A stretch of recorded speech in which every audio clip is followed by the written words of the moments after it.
Good morning and welcome to another all-new episode of the Pre-Praise Report right here on CCU Live. Today I sit down with Samira Edmonds and talk on the seriousness of addiction. But first, let's talk about what's going on at your church. Please join Bishop Hargrove every Wednesday online for Bible study on Facebook and YouTube. Bishop is discussing the signs of the times. I promise you'll walk away each week having learned something new. As you all know, the CCU Senior Housing is still accepting new applications. This beautiful new luxury resort living space is calling your name. If you're ready for your new home, sweet home, contact the leasing office at the email below. CCU has also been very busy building our all-new third phase of residential living. Let's take a look at our new senior housing and phase 3 of our housing project. The CCU Senior Housing offers brand new luxury resort living featuring a beautiful entranceway with a water feature, large common area, kitchen, gym, and game room. If you think the CCU Senior Housing is for you, contact the leasing office today. CCU is also currently building its third phase of residential living, with 60 more units being added onto our current 90-unit section of housing. The new phase is set to be completed as early as mid-2021. Keep an eye out for more information on leasing. October 25th at 2 p.m., the Paula Hargrove Foundation will be hosting their very first charity event, also featuring a sacred dedication service led by Bishop Robert F. Hargrove. The CCU Daycare's name will be changed to First Lady Paula Hargrove Educational Center. This charity event will begin with an introduction, free food truck fair, silent auctions, award ceremonies, and pledges. Also, there will be special desserts to benefit our charity. If you're interested in coming, please RSVP at CCU Paula Hargrove Foundation at gmail.com. Okay, CCU family, it's time to meet our next guest on the Pre-Praise Report. Please give a huge welcome to Samira Edmonds. I'm so happy to have you here with us this morning on the Pre-Praise Report. Hello, I'm happy to be here. Of course. So can you tell our viewers how long you've been a member here at CCU? I've been a member at CCU for the past 21 years. Okay, and can you tell us what your profession is? I'm a licensed clinical alcohol and drug counselor. I'm a clinical supervisor for a methadone maintenance program. My primary job function is to supervise other counselors and help them to develop the skills to help their clients manage their addiction. So you deal with addictions. Can you give us more insight on different types of addictions? Well, there is, of course, alcohol use disorders, opiate use disorders, which my agency, that's their primary focus, is the opiate use disorder. Of course, outside of the substance, there are, gambling and things like that. Okay, so we all know that COVID's going on right now and everyone's home. What are some of the addictions that you see that are rising now because people are home and COVID is going on? Well, there's been a significant increase in alcohol use disorders. People are spending a lot of time at home drinking. I mean, it's socially acceptable to drink alcohol. It's legal. But what we don't realize is that with continuous use, people become alcohol dependent, right. And alcohol withdrawal is the worst withdrawal that you can experience. Well, I didn't know that. I would think that, drug withdrawal would be worse than alcohol withdrawal. With alcohol, there's the risk of severe withdrawal, so the risk of having a seizure. And seizures can cause brain damage. Wow. And ultimately resulting in death. So there's also another benzodiazepines. So a lot of people are prescribed Xanax, Klonopin, Valiums. It also can cause seizures. So it isn't as simple as just stopping drinking or stopping the benzo use.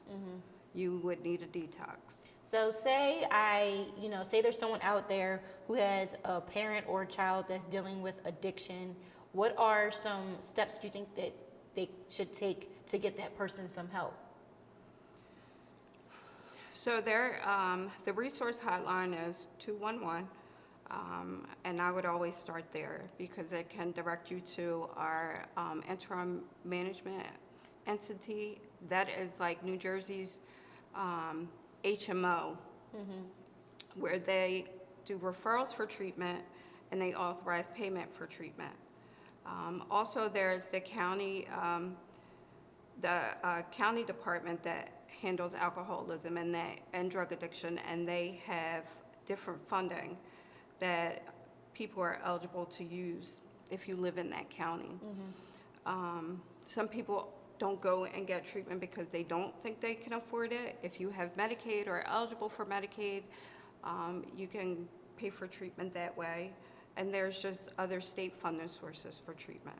Okay, and so have you seen any specific race or any place demographically that are dealing with addiction to drugs or addiction to alcohol? Have you seen any specific place? The disease of addiction does not discriminate. There are certain drugs that affect certain communities, certain races, certain ages differently, but it just does not discriminate. Primarily, we've thought that the opiate epidemic affects, the Caucasian or white community, but we've seen a significant increase in the Black and Hispanic communities as well. We work very hard in New Jersey for the past few years to reduce the overdose rate, and since COVID has started, it has increased up to 30%. So there has been a lot of free Narcan and a lot of issues associated with that. Yeah. Well, if drug addicts can get this for free, then Right. how come diabetics can't get their insulin for free? But everybody gets emergency treatment. So even if you're diabetic or you're suffering from an overdose, whatever is needed for that medical care, for that immediate care, so you don't lose your life, we get that. So one of the issues that I see in the community is just the stigma, feeling like it's not our problem, it's their issue. Right. But what we know with this and any other disease is that people need community support. Really, a big component is the church's support. What I've noticed is that with substance use disorder, there's a big spiritual disconnection. Yes, definitely. And the problem with that is that people will say either they don't believe in God because they feel forsaken, Right. or they don't want to come back into the church or any other religious affiliation because they feel ashamed. Right. Or judged. Right. One of the things that I work with my clients, on is God says, come as you are. Yes. And, so many people think that means how you're dressed and things like that, but it Right. really means spiritually, if you don't want to be in this without God's help. There's just no way that you can recover without it. And it just makes things so much easier if you do come back home, come into the church. So I do think it's very important for the church to start opening up their arms to people who are recovering from drug addictions and things like that. But if there's someone who is not certain that someone's dealing with addiction, what are some signs that they should look out for? besides, just intoxication or withdrawal symptoms, just any changes in patterns. One of the biggest criteria is just that impairment in fulfilling role obligations. So if they aren't participating in the same activities, they don't have the same interests. If if they're all of a sudden always getting up late for work or late for school, if there's just a big change in their attitude. Some of the things that I would look for. Sometimes it's not always easy to recognize what symptoms of withdrawal are, but if you're thinking about an alcohol use disorder, simply a hangover, that is mild alcohol withdrawal. Wow. So that's how some people can wake up in the morning and they can have a drink, maybe a Bloody Mary or a mimosa or something along those lines, and they feel better. And it's because they fed their withdrawal symptoms. Wow, I did not know that. That is wow. And when people continuously do it, that is where the dependence happens. Wow, that's crazy. That's I didn't know that at all. Is there anything else that you would like our audience to know about addiction and how to get help for addiction if they're dealing with it, or if they know anyone that is dealing with it? So, any disease, when we consider addiction a disease because it's chronic, progressive, and fatal without intervention, and it affects your mind, body, and spirit. So any disease is easier to treat in the earliest stages, so the earlier you can get help, the better. And family support, Yes. community support. Support is very important. It's very difficult because it seems like it's a choice. And it may start off that way, but the way that substances affect the mind, eventually the person can't control it. And a lot of times we make the choice, we forget about that teenager that tried marijuana for the first time, or tried to smoke a cigarette or have a drink. We forget about those things, but often those are the activating substances. The gateway to all the other stuff. So there's a little bit different. So we don't necessarily consider maybe like marijuana a gateway drug, but it is what it can activate that pleasure seeking from an outside substance. Wow. Okay. Well, thank you so much for being on here with us. Oh, can I think Yes, more you thing can. You want about to add the more? opiates? Go ahead. So a lot of doctors are prescribing the opiates, hydrocodone, Percocets. They're prescribing the benzos, Xanax, Valium, Klonopin, and really the brain can't differentiate between heroin, fentanyl, and oxycodone. Wow. So that really is a gateway drug. Almost everyone that becomes opiate dependent that can't, just can't tolerate the withdrawal ends up seeking it from another source. And often it leads to the heroin and the fentanyl. Well, out on the street right now, there's really not that much heroin, but it's a fentanyl, which produces a high risk of overdose. Wow. So it's just something to be mindful of, because that is what has created a lot of issue. Not recognizing that this prescribed medication is going to cause withdrawal symptoms, and also it treats another kind of pain. So it doesn't just treat your physical pain, it treats your spiritual, it makes it seem like your spiritual pain isn't there, it makes it seem like your emotional pain isn't there, it makes it seem like you're not under psychological distress. That is what opiates do. It tricks the brain into thinking that the pain isn't there. So even if you can deal with the physical withdrawal symptoms, your brain has solved the problem on how to deal with your spiritual, your psychological, your emotional pain. So is there like a substitute, say someone gets hurt and they go to the doctor and we know that those drugs are not what we should be taking? Is there a substitute for those drugs that you would recommend that they ask for? So honestly, the opiates were produced to treat severe pain. So if you have like a terminal illness, cancers and things like that, they weren't meant to treat if you have like a broken bone, So the anti-inflammatories work pretty well. The misconception is that a pain med is supposed to completely take the pain away, and that's an unhealthy attitude to have in regards to pain, because pain signals us to take it easy. Right. Pain signal us that, the baby, the injury, to not do too much with it. And if we completely take it away, often we do more harm than good. We do too much, right. Because we don't realize, okay, we had to take it easy. Right. Right.